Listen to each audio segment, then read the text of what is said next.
Yo guys, today's video is dadalhin natin si DE. So kahapon hindi ko dinala si DE guys. So pangilang araw na hindi ko dinala para makasave ng gasolina. Pero ngayon guys, it's Friday. So dadalhin ko siya guys kasi ngayong darating na Sunday is long ride kami sa north part ng Cebu. Pero hindi ko dadalhin si DE. So yung gagamitin natin ngayong darating na Sunday morning guys is yung jeepney ni ate. So kasi request niya na yun lang daw dalhin, tapos siya na bahala sa gasolina. So at least makakasave tayo guys. So aalis na tayo guys.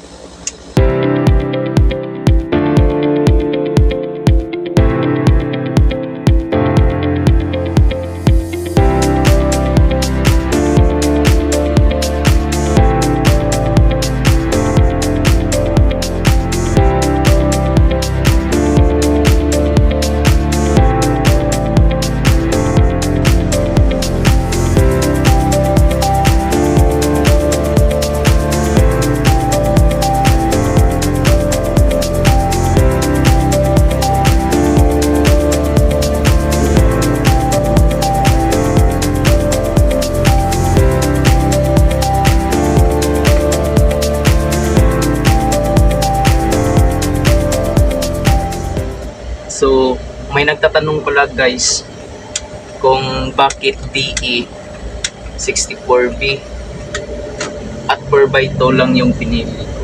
So, naisipan ko talaga guys na DE 64B at 4x2 lang talaga piliin ko at not turbo. Kasi yung problema kasi pag yung turbo nasira is ang laki ng yun non-maintenance. Mahal talaga yung turbo. So may kaibigan akong mechanic ko guys. So yung niya DE 64W tapos turbo. So ngayon guys, sinabihan niya ako na ibenta niya raw kasi mag-upgrade daw siya. Pero habang nag-uusap kami guys, sinabi niya sa akin na yung daw 4x4 is maingay daw sa daan. Maingay daw. So, mabuti lang daw yung 4x4 pag nasa nasa bukid ka nakatira or mga hindi maganda yung daan, hindi spalto or simento. So, kaya naisip ko guys, bago ako bumili ng multi-cab, yung DE, is inisip ko muna yung maintenance at saka yung performance. So, napag-isipan ko na nasa city naman ako parati. Kaya pinili ko talaga yung yung 4x.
Napakaganda talaga dalhin ng DE sa guys, sa plain area. Hindi ka talaga mabibitin guys.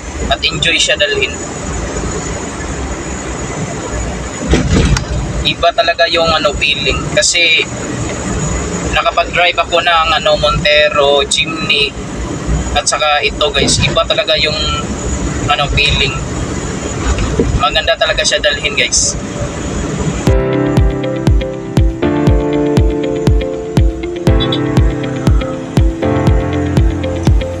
So nandito na tayo sa CCLX. So ang isa sa pinakasikat dito sa Cebu.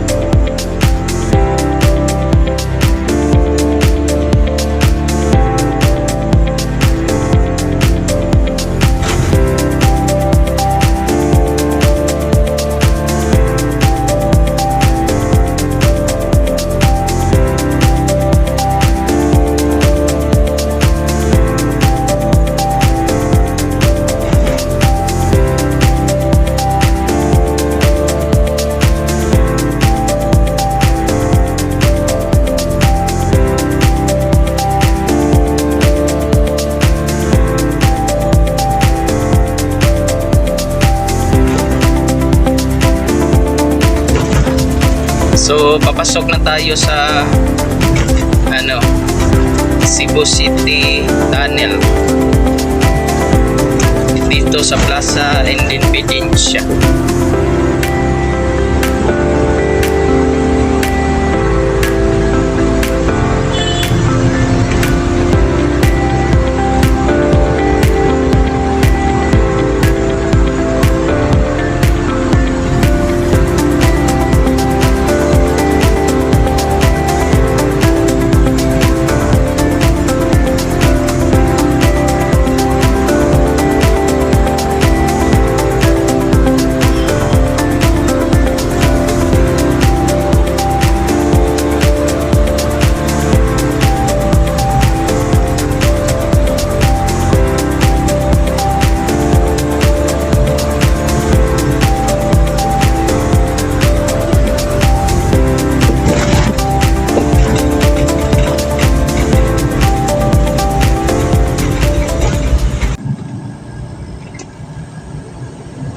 So guys, isa rin sa dahilan kung bakit DE yung pinili ko kasi yung old version ng talaga ng multi-cab DE64 P4x2 kasi practical. So yung income kasi natin, yung pera natin is tama lang. So hindi naman tayo mayaman o maraming pera. So ito lang talaga yung swak sa budget. Kasi yung gasolina nito guys is safe talaga. Safe at saka ayusan din siya pang pamilya. So goods na goods talaga guys para sa akin. So hindi siya magastos sa gas. Saka maganda rin tumakbo guys, hindi bitin. Nakaka-enjoy dalhin. Makikipagsabayan din.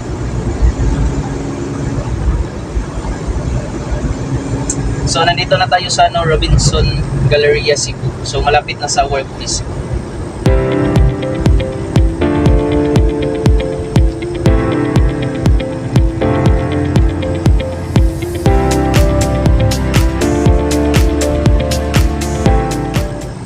So guys, nandito na tayo sa workplace ko guys. So magpapahinga muna tayo.